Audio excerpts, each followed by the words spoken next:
Hi students, it's Trina and I'm here in Bluemont Hall in the Art Education Studio, and today we're going to talk about tradigital art and your tradigital art project. Tradigital is a hybrid word. It's a combination of traditional art supplies with digital art media. You can do this project in so many ways, it's mind-boggling. One way to do the project I call the in and out method, where you start with a piece of digital art, perhaps a painting, take a photo of it, and import it into one of the hundreds, if not thousands, of apps where you can augment it and change it. You could be done then, or you could print that off and take that and collage that or piece that together, cut it apart, do anything you want to with it, and apply it to a canvas that you've painted and Mod Podge that.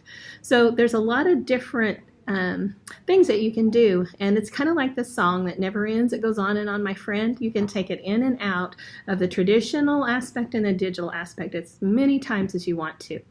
You can also play around with social media, Facebook, Instagram accounts, Skype in the classroom, and come up with your own unique project using traditional art and some kind of digital social media.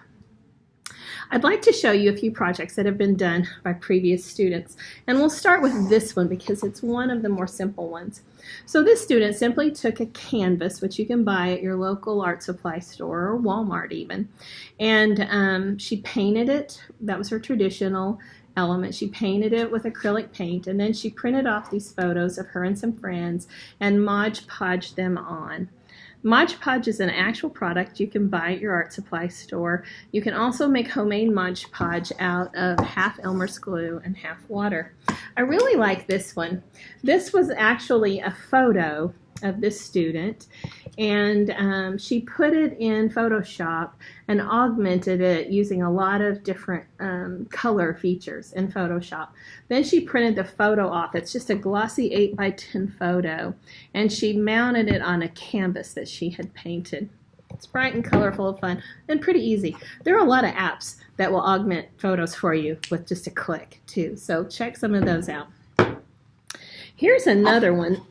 This student took this photo of herself on vacation in front of this mosque, and she was actually doing a backflip, if you can see that. And then she blew the photo up, cut it apart. These are actually pieces of a large photo that she cut apart and collaged on the canvas.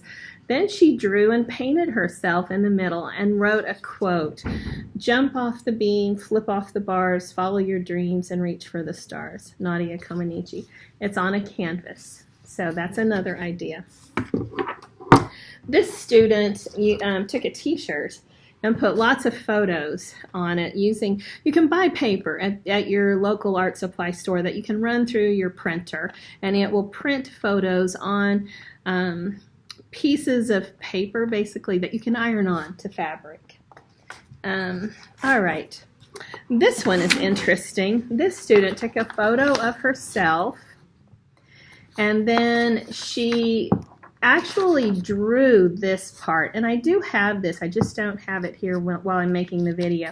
This was a drawing she did, just very small, and she took a photo of that and she imported it into an app, and then she placed the drawing over the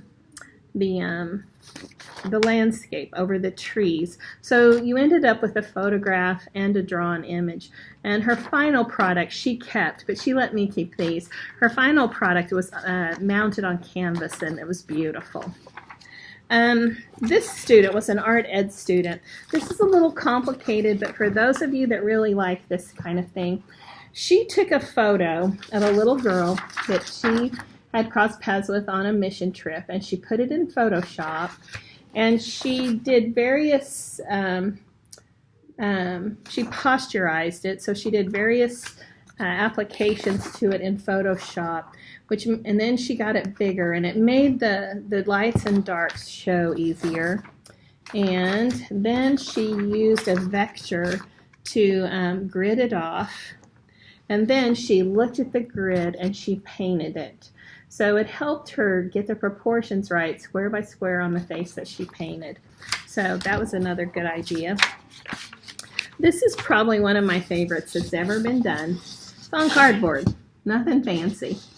And this student has collaged a hand using sound wave papers that he just printed off on sound waves from the internet.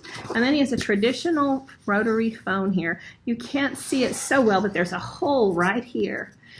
So you can hear sound from the front. This is a Japanese jazz band who he really liked. So he has a flap on the back right here, opens up.